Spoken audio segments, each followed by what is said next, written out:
मेरे से 90% लोग पूछते हैं सर इस दर्द का इलाज है, ये जो सीटिंग अरेंजमेंट कहते हैं, तो इस दर्द का इलाज देने जा रहा हूं। अगर तुम में से एक बंदा भी ये कह दिया कि अतुल सर ये समझ में नहीं आया, तो अतुल अवस्थी का पढ़ाना बेकार है। सोचो मैंने 15 सेकंड इस सीटिंग अरेंजमेंट में दिया है, क्या मैंने ये वाजिब काम किया है? जल्दी से बताओ मुझे। बोले अतुल अवस्थी सर ये हमारे जीवन का दर्द है, जब भी सिटिंग अरेंजमेंट की बात आती है हम हर फैकल्टी से रिक्वेस्ट करते हैं sir please sir sitting arrangement पढ़ा दीजिए सर, सिटिंग अरेंजमेंट नहीं आता।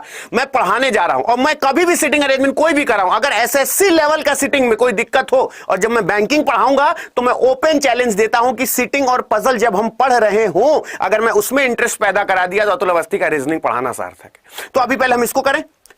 जिनको टफ लगता है सुनना ध्यान से। बोले महाराज कैसे? उचित लगे बताना। मैंने सबसे पहले एक गोला बनाया, ठीक। जब भी 6 लोग बैठेंगे हमेशा ये लाइन कॉमन रहेगी। 4 लोग बैठेंगे ये लाइन कभी भी खत्म नहीं होनी चाहिए, ये वाली। जब कोई बैठेगा 5 लोग बैठेंगे तो 5 लोग में ये वाली लाइन ऐसे रहेगी, 4 ऐसे बैठेंगे। किसी ने बोला 8 लोग बैठे हैं, ये लाइन हमेशा कॉमन रहेगी, तुम्हारा लेफ्ट राइट कभी जिंदगी में गलत नहीं होगा। तो 6 लोग बैठाना आ गया सभी को।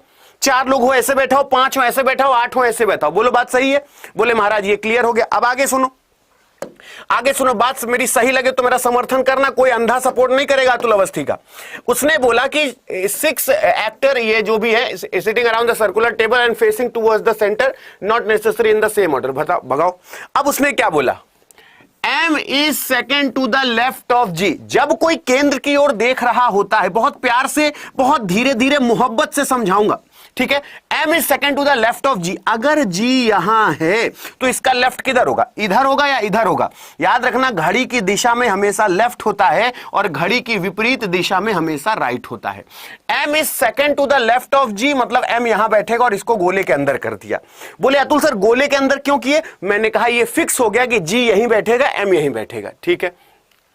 E is a second to the right of C, मेरे किसी काम का नहीं।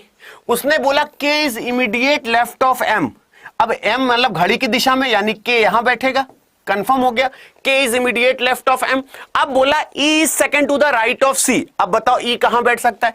E is second to the right of C। अगर C यहां बैठाता हूं, सेकेंड टू द राइट मतलब घड़ी की विपरीत दिशा, तो 1 और 2, यहां M बैठा है, यहां C नहीं बैठ सकता।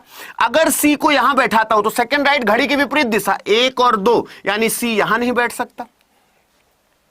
बोलो बात सही है? तो अब अगर मैं C को यहां बैठाता हूं तो E is second to the right of C, तो ये कंफर्म हो गया कि अब C अगर इन दोनों की जगह नहीं बैठेगा तो फिर C यहां बैठेगा। तो E कहां हो गया? यहां पे हो गया। और एक ही बंदा बचा है I वो यहां पे हो गया। ये तुम्हारा आंसर हो गया। और बोला कि E के तुरंत दाएं कौन बैठा है? E के इमीडिएट राइट की बात करूं तो वो I बैठा है। ये देखो आंसर आ गया।